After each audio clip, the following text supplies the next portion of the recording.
English literature لیں، کچھ بھی ہو، ظاہر ہے کہ یہ سارے کے ساری اس میں جو سلیبس ہیں، کریکولم ہے، وہ سب انہی کا تیار کیا ہوا ہے. تو یہ کوئی آسان ٹاسک نہیں ہے کہ اس کو آپ اسلامائز کر دیں. اسلامائزیشن آف نالج کی ایک تھیوری 1970s کے آخر میں اور 80s کے شروع میں بڑی زور و شور سے اس کو پیش کیا گیا تھا. اور ایک صاحب تھے ڈاکٹر اسماعیل راجی الفاروقی، جو پیلسٹینین تھے اور ان کو اساسینیٹ کر دیا گیا تھا یہاں اسٹیٹ آف پینسلوینیا میں، امریکہ میں. یہ غالباً بات ہے 80s ہی کی. ان کی ایک کتاب ہے اسلامائزیشن آف نالج.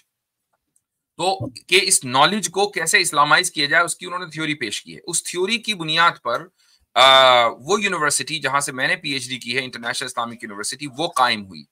اور اس کی پوری فلسفی یہی ہے کہ اسلامائزیشن آف نالج. لیکن انفارچونیٹلی کہ وہ اسلامائزیشن آف نالج کا جو کانسیپٹ ہے وہ پورا نہیں ہو پایا. خود ہماری یونیورسٹی میں ملیشیا میں وہ ایک خواب تھا، وہ خواب ہی رہا. کچھ پروگریس ہوئی. اب گزشتہ چند سالوں سے جب ہم نے الحاد اور ارتداد کے میدان میں کام کرنا شروع کیا اور مختلف نوجوانوں سے ہم نے بات کی، بیک سٹیج بہت بڑی تعداد میں ہم لوگوں نے گفتگو کی ہے. میں نے، ہمارے عاصم افتخار صاحب نے، قیصر احمد راجہ صاحب نے، اور مختلف جتنے بھی لوگ ہیں، بیک سٹیج مختلف مستقل گفتگو چلتی رہتی ہے. اور جو کامن چیز ہے جو ہم نے دیکھی ہے وہ یہ کہ یا تو جو نوجوان ہے وہ پرابلم آف ایول کی وجہ سے، جس کو میں دوسرے الفاظ میں کہتا ہوں کہ ایک مینٹل ٹراما کی وجہ سے وہ دین کو چھوڑ چکا ہوتا ہے، اور اگر اس کے اس ٹراما کو ختم کر دیا جائے اور اس کو صحیح طریقے سے ٹریٹمنٹ کر دیا جائے تو وہ بہت آسانی کے ساتھ دین میں واپس آ جاتا ہے. اس طرح کے بڑے کیسز ہمارے سامنے آئے. اور دوسرا جو گروپ ہے وہ ہے کہ جو سائنٹزم کا شکار ہے کہ بھائی اسکول میں ہمیں یہ پڑھا دیا گیا تو یہ صحیح ہوگا، سائنس میں ہمیں یہ بتا دیا گیا تو یہ صحیح ہوگا. تو ظاہر ہے کہ جو اسکول کا نصاب ہے، جو کریکولم ہے، اس کو پڑھانے والے بھی وہی ہیں جو سائنٹسٹک مائنڈ رکھتے ہیں، اور پڑھنے والے بھی پھر وہی ہو گئے. تو پھر اس کا نتیجہ یہی نکلے گا نا کہ دین کے تعلق سے شکوک اور شبہات پیدا ہوں گے. تو یہ چیز ایک عرصے سے ذہن میں تھی کہ اس طرح کا ایک اسکولی نظام، صرف ایک اسکول نہیں، ایک اسکولی نظام پیش کیا جائے کہ جہاں سرٹیفائڈ کریکولم ہو، لیکن وہ کریکولم اسلامک ایپسٹیمولوجی کے اوپر ڈیپینڈ کرتا ہو. آپ سائنس پڑھائیں، آپ کیمسٹری پڑھائیں، آپ بایولوجی پڑھائیں، آپ کچھ بھی پڑھائیں، that's not a problem. Problem یہ ہے کہ اس کی جو بیس ہے وہ کیا ہے، اس کی جو پیراڈائم ہے وہ کیا ہے. یہ جو پیراڈائم شفٹ آپ نے شاید ٹرمینالوجی کبھی سنی ہوگی، تو یہ پیراڈائم شفٹ بہت ضروری ہے. پیراڈائم شفٹ کا مطلب صرف یہ ہوتا ہے کہ آپ ایک چیز کو جو دیکھنے کا جو اینگل ہے، زاویہ ہے، آپ اس کو بدل دیں. صحیح غلط زاویے کو ہٹا کر صحیح زاویہ لے آئیں، یہی پیراڈائم شفٹ ہے.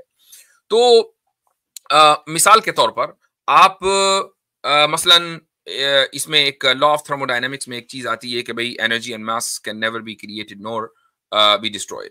اب بظاہر یہ ہے کہ اس میں کوئی ایسی پرابلم نہیں ہے، ہر جگہ یہ پڑھایا جاتا ہے، اسکولوں میں بچوں کو حفظ یاد ہے. لیکن یہ چیز لوگوں کے ذہن میں، ساتھ میں بچوں کے ذہن میں یہ بھی بیٹھ جاتی ہے کہ اگر انرجی اور ماس کو کریٹ نہیں کیا جا سکتا، اس کو ڈسٹروائے نہیں کیا جا سکتا، تو پھر کوئی کریٹر کی اور ڈسٹروئر کی ضرورت ہی نہیں ہے نا. تو سائنس نے یہ بتا دیا. تو اب اس کو آپ اسلامک پرسپیکٹیو یا اسلامک پیراڈائم پہ کیسے پڑھائیں گے؟ میں کئی مرتبہ پیراڈائم کے تعلق سے بات کر چکا ہوں کہ پیراڈائم جو ہوتا ہے وہ 3 چیزوں کے اوپر ڈیپینڈ کرتا ہے: ایپسٹیمولوجی، مورالٹی اور آنٹولوجی. اسلام کی اپنی ایپسٹیمولوجی ہے، اسلام کی اپنی آنٹولوجی ہے اور اپنی مورالٹی ہے. اسلام کی جو ایپسٹیمولوجی ہے وہ یہ کہ سورسز آف نالج 3 ہیں. سب سے پہلی چیز ہے ہمارے سینسز، کہ جن چیزوں کو دیکھ کر اور ہاتھ لگا کر یا چک کر ہم سمجھتے ہیں اور جانتے ہیں. دوسری چیز ہے ریزن، اور تیسری چیز ہے ریویلیشن یعنی وحی. یہ 3 چیزیں ہماری سورس آف نالج ہیں، یہ ہماری ایپسٹیمولوجی ہے. مختصر بتا رہا ہوں، بڑی تیز فاسٹ فارورڈ.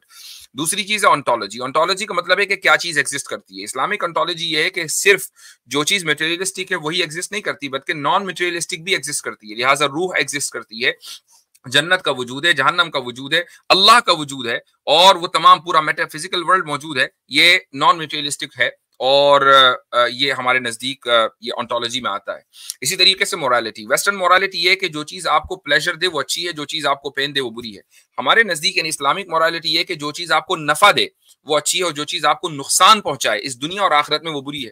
تو جب آپ نے اس پیراڈائم کی بنیاد پر بایولوجی کو آپ پڑھائیں گے، کیمسٹری پڑھائیں گے، آپ میتھ پڑھائیں گے، انگلش پڑھائیں گے، سوشل اسٹڈیز پڑھائیں گے، تو یقینی بات ہے کہ جو تربیت ہوگی بچوں کی وہ دوسرے انداز سے ہوگی. اور انشاءاللہ اس بات کی امید ہوگی کہ جب وہ پڑھ کر نکلیں گے اسکول سے، نہ تو وہ فیمنسٹ بنیں گے، نہ ٹرانسجینڈر بنیں گے، نہ وہ سیکولرسٹ بنیں گے، نہ وہ کانسٹیٹیوشنلسٹ بنیں گے، نہ یہ کہ وہ لبرل بنیں گے وغیرہ وغیرہ، ڈارونسٹ بنیں گے. اور آفٹر آل وہ